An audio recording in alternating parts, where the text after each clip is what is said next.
Heto tayo guys, update tayo sa Kim Pogo na for today again. Ang topic natin for today guys ay kung sino ang matalik na kaibigan ni Kim Chu sa showbiz.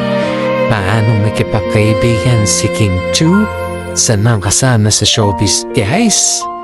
At paano natanggap ng mga fans ang tambalang Kim Pao? Ay ito po guys nating updates for today guys ha. Ang mga matalik na kaibigan ni Kim Chu sa showbiz ay sina Bella Padilla at Angelica Panganiban na kilala bilang group ang Becky. Iyan po guys. Bukod sa kanilang naging malapit din siya sa mga dating niyang kasamahan sa Pinoy Big Brother guys.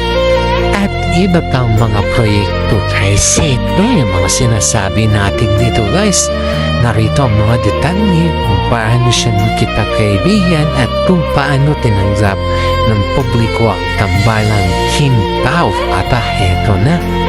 Paano makipagkaibigan si Kim Chu sa showbiz guys? Ito yung nating mga very magandang kwento ayon dito sa ating legit na sources guys ay Pabli at masayahin si Kimi.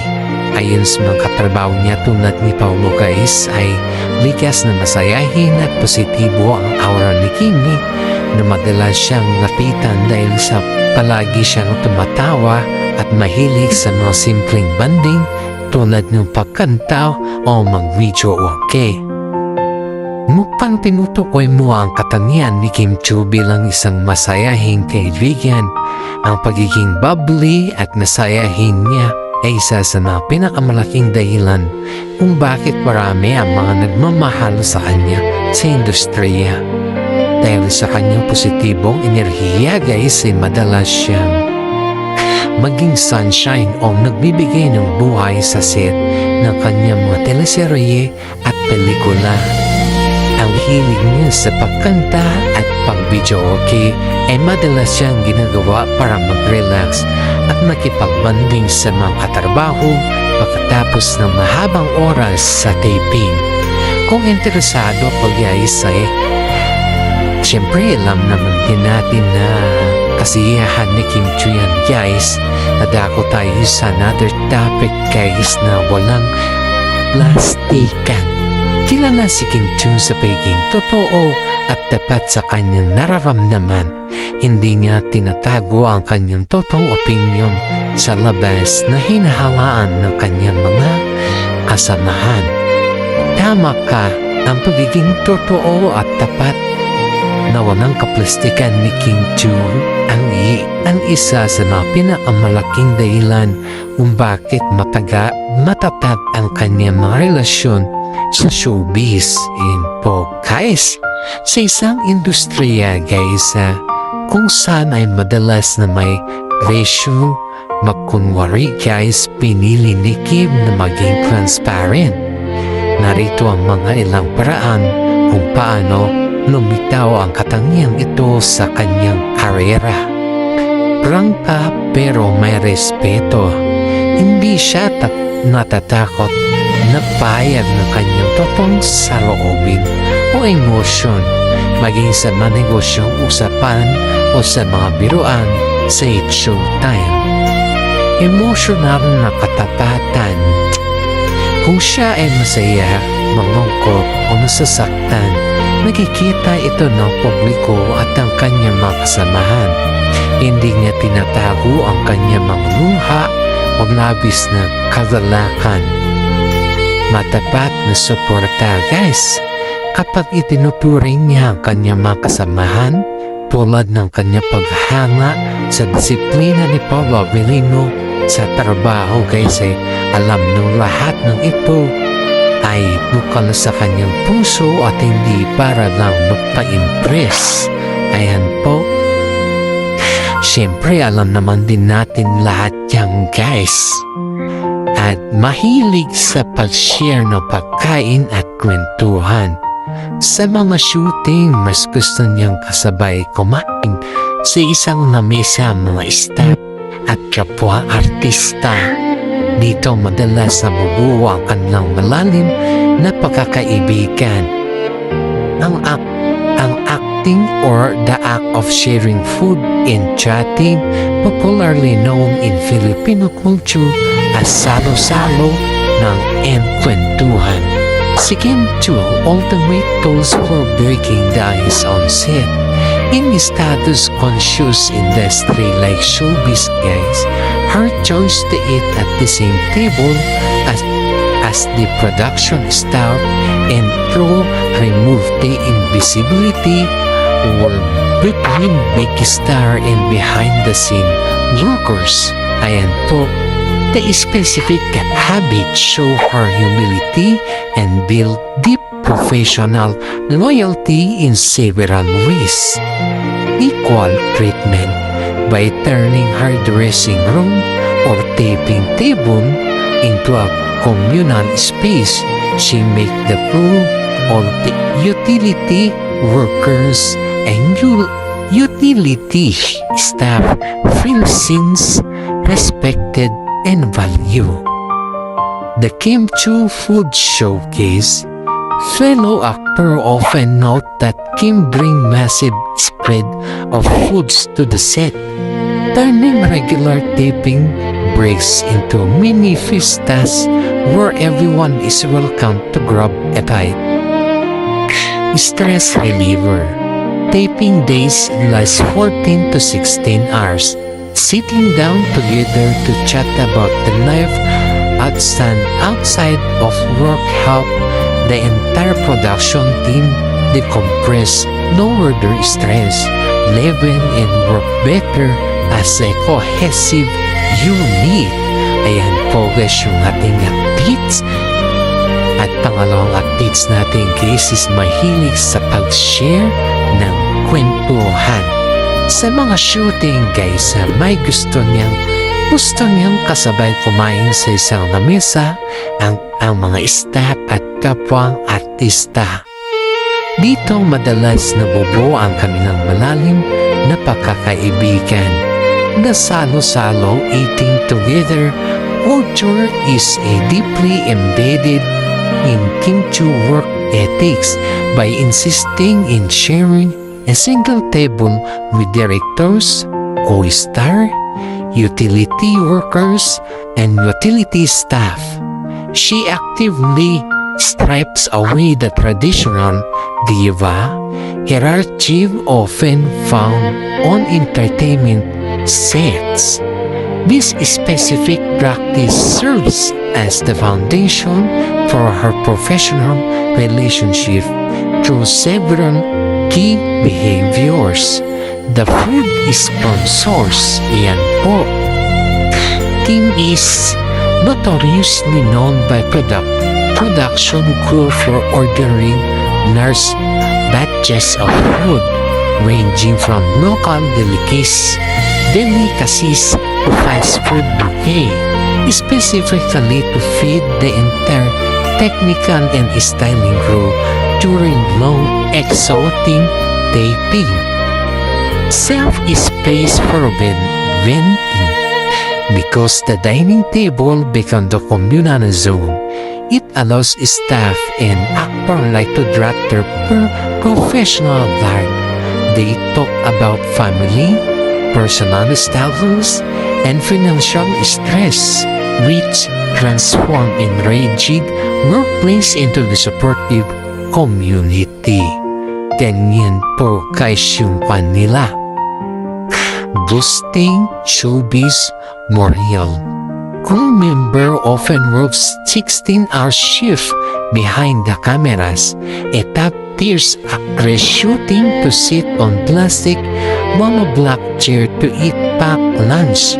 Alongside then significantly boost set morale and generate immense mutual respect. Ayan po. Siyempre, ganyan po yung ni Kim Chiu sa kanyang mga kasama. Mahilig sa pag-share ng pagkain at kwentuhan guys. Sa mga shooting guys ay mas gusto niyang kasabay kumain sa isang lamesa ang mga staff at kapwa artista. Dito madalas nabubuo ang kanyang malalim na pagkakaibigan.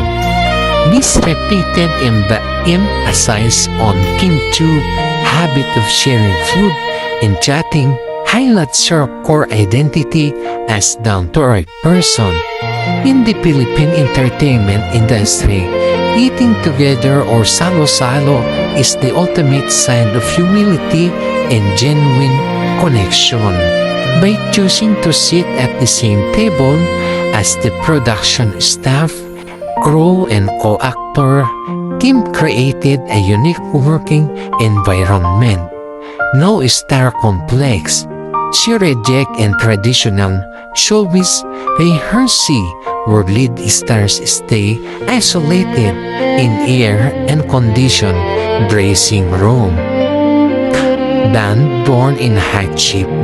Taping set at Toro used on exhausting 16 hours working days, sharing a meal in enough become a form of survival and emotional support for the team. Genuine friendship. This casual table conversation are where the artist persona drives allowing marine lifelong friendship to form based on mutual respect.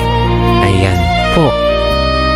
At ito na dahil sa dako na naman tayo sa ibang topic. Marunong magpatawad. Nagkaroon man ng issue noon sa ilang matalik na kaibigan tulad ni Maha Salvador at Erich Gonzalez dahil sa mga personal na issue. Pinatunayan ni Kim na kaya niyang mag-move on at nakipag-ayos para sa kapakanan.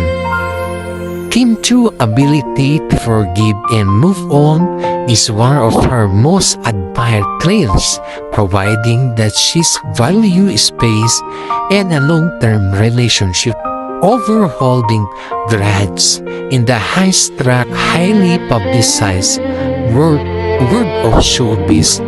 Public failure are different to men, yet Kim has successfully navigated reconciliation with former close friend. Her journey to forgiveness with Maha Salvador and Erich Gonzalez highlight her maturity. The reconciliation with Maha Salvador, the conflict guys. Their relationship fell apart in 2013 when Maha started dating Kim's ex-boyfriend Gerald Anderson shortly after their high-profile breakup. The turning point, guys. After years of avoidance, the two formally reconciled in 2014 after a private conversation. The present, Kim Chiu publicly congratulate Maha on her wedding bonus in her pregnancy, providing that the past is completely behind them. The mended bond done with Erich Gonzalez. The conflict, guys. Once part of a tie meets trio with Kim and actress Maha Salvador, misunderstanding and difference life directed goes him and Erich to drift apart for a year. The reconciliation, instead of letting the rift permanent, they quietly establish contact away from the media eyes. The present, they have been spotted, supported each other, milestone showing that quiet maturity can heal all showbiz. Ayan po tayo guys. Heto tayo guys, kwentuhan tayo. Most mga netizen po ang nagtatanong patungkol kung ano ba yung dahilan ng hituwaan nila Bella Padilla at saka si Kim Chiu. At nagkaayos na nga ba sila? Ayan po yung mga tanong ng mga netizen sa atin guys. Ito po guys.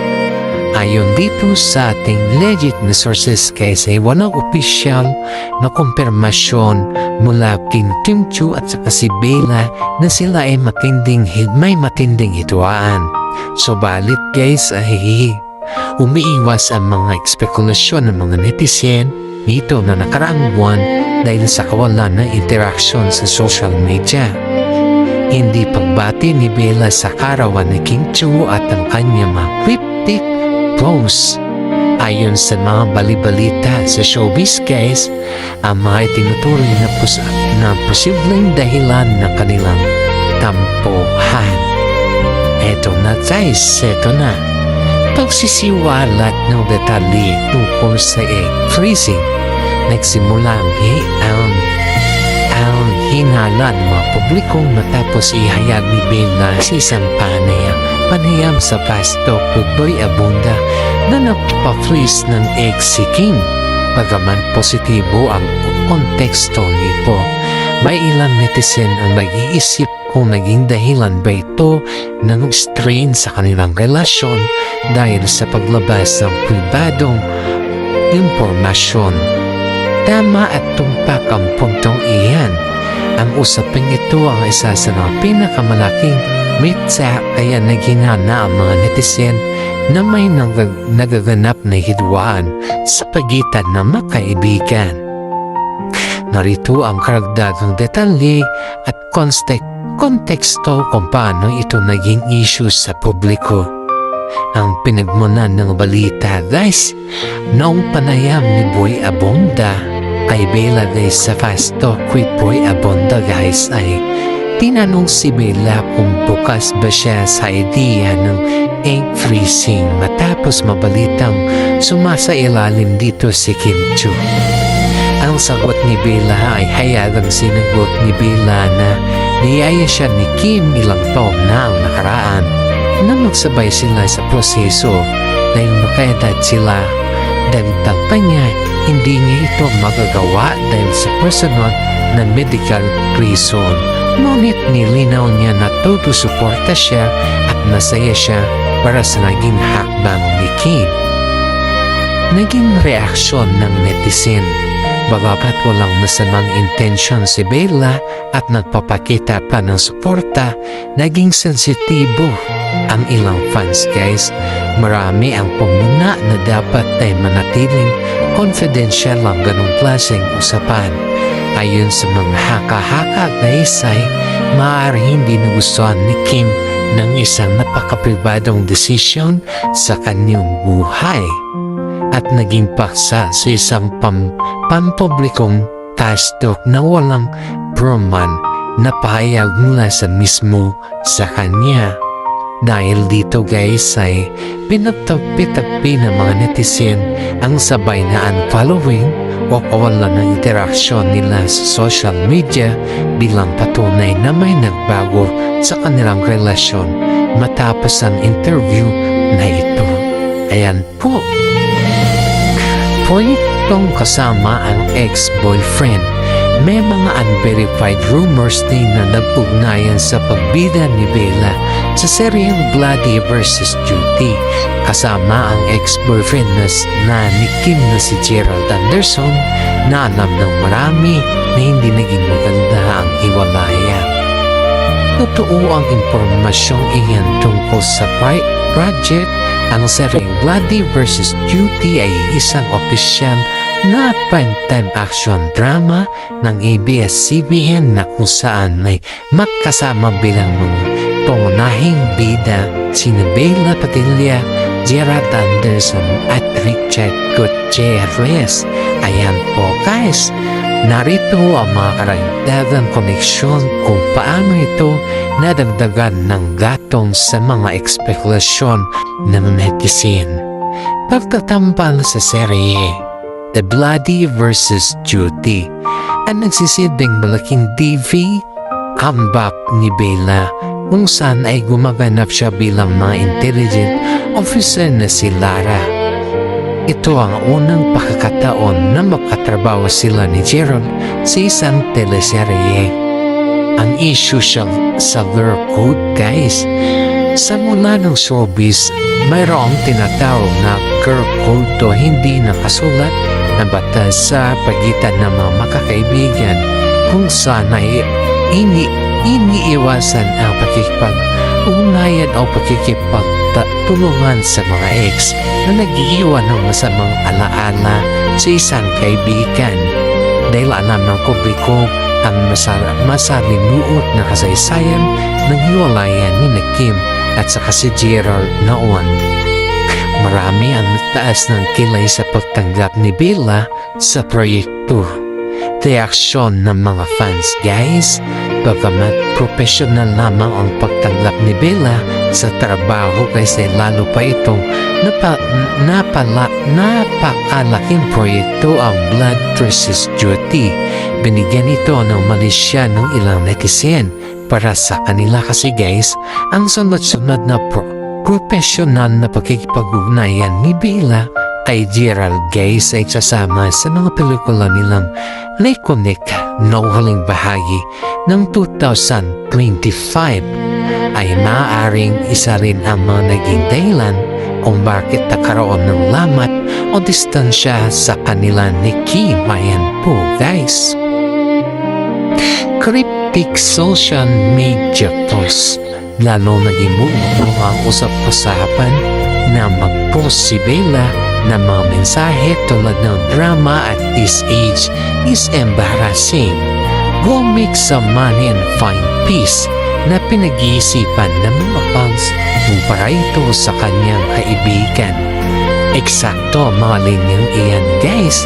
Noong huling bahagi ng Mayo 2026, lalo na nagpalapang hinala ng mga fans nang mag-post si Bella Padilla sa kanyang Instagram stories ng sunod-sunod na embarrassing. Go make some money and find peace. Ang sunod-sunod na post na ito ay nagdulot ng matinding espekulasyon dahil sa mga sunod-sunod na dahilan. Matapang na mensahe guys, bukod sa linya tungkol sa drama at money guys, ay nagpost din si Bella ng ilang pang art card na may nakasulat na My God, forgive the people who tried to break me at I'm proud of you for leaving. You made the right choice. Para sa mga netizen na mga salitang ito ay tila may pinatutuhan at hindi basta hugot lamang. Ang timing ng post. Ito guys, ang mga cryptic post na ito ay lumabas sa gitna ng mauong na usap-usapan tungkol sa lamat sa pagkakaibigan nila Kim at saka si Bella dahil sa naunang issue ng egg freezing interview. Kaya naman agad nang iniisip ng mga tao ang mga drama na tinutukoy ni Bella ay ang karelasyon o tampuan na nagaganap sa pagitan nila. Ayan na tayo guys, ayan na. Na syempre, ito na freezing na sinasabi dito. Ito guys dalawang panig ng netizen. Nahati ang opinyon ng publiko ng mga fans na naniniwalang pasarin ito para kay Kim o sa mga taong nakapaligid dito. Sa kabilang banda guys ay may mga pagtanggol din kay Bella ang nakasabing marami ito ay paghahalatang paalala lamang para sa kanila. O kaya naman ay patungkol sa mga unverified report na di umanong may issue siya sa ilang production sa likod ng seryeng Blood vs. Patty. Dahil walang inilabas na paglino si Bella guys ay kumpara kanino ang mga quotes na nanatiritong bukas sa iba't ibang interpretasyon ng publiko. Eto na, nagkaayos na nga ba sila? Hindi pa malinaw o wala pang formang na anunsyo o tuluyan na silang nagkaayos dahil nagkaayos guys dahil alam naman din natin lahat is na alam naman din natin guys na dahil wala pang direktang payag ang dalawang panig tungkol sa tunay na estado ng kanilang pagkakaibigan ngayon. Gayunpaman guys ay kilala ang kanilang grupo, ang Becky, kasama si Angelica, panganiban sa pagkakaroon ng napakatatag na samahan mula pa noong 2017. Madalas silang duman sa mga intriga noon na napatunay nila na walang katotohanan sa pamamagitan ng muling pagsasama at pagsuporta sa isa't isa sa mga mahirap na yugto ng kanilang buhay. At ito po kay eksakto po at napakahusay ang pagkakalatag mo sa kasaysayan ng kanilang samahan guys, dahil walang opisyal na kumpirmasyon. Ang tanging pagkahawakan ng mga tagahanga sa panahon ay ang lalim at tibay ng kasaysayan. Ang mga baking na subok na sa samahang panahon. Upang masunawaan kung bakit umasa ang marami na maayos din ito, ay narito mga patunay kung paano katatag ang kanilang pagkakaibigan noon. Paano nabuo ang Becky? Nagsimula ang lahat noong October 2017 na hindi sinasadyang may gate press sina Kim at Mila sa isang birthday party na kung saan ay si Angelica panganiban. Dahil sa kanilang trip, pare-parehong kalong na personalidad, instant na naging connection nila at doon isinisilang ang kanilang group sa hangon ng kanilang pangalan. Saksi sa mga milestone at mahihirap na yugto, hindi lamang itong pang-social media na pagkakaibigan. Noong kasal si Angelica sa US, noong unang bahagi ng 2024, lumipat sina Kim at Mila para sa sorpresang surpresahin siya at ibinigay ang kanyang dream wedding cake noong August 2025 naman. Bigla ang lumipat si Mila patong Cebu para personal na damayan at aliwin si Kim sa isang mabigat na pinagdadaanan. Walang masayang pagsasama. Bago sumiklab ang mga espekulasyon nito ay sa kalagitnaan ng 2026, nakakasama pa sila ng diwang ng Valentine's Day noong Pebrero 2025. Sa Instagram post ni Kim guys ay inilarawan pa niya ang mga relasyon bilang isang friendship that feels like hope for Kim. Pagkamat niya mga senyalis ng lamat niyan tulad ng hindi pagdalo ni Bella sa karawan ni Kim at ang nakahulugang pahayag ni Bella sa mga interviews tungkol sa mga pagkakaibigan na uuwi sa hiwalayan. Naniniwala ang mga tunay na tagahanga ng tampuhan ay normal sa magkakaibigan at maaari pa rin itong maayos sa tamang panahon sa tulong na rin na marahil ni Angelica bilang mamsi ng grupo. At bago natin tapusin yung ating updates for today guys, ay gusto ko lamang po batiin, shoutout muna tayo sa mga senior citizen dyan guys na palagi nanonood sa ating YouTube channel. For more updates guys is please follow us.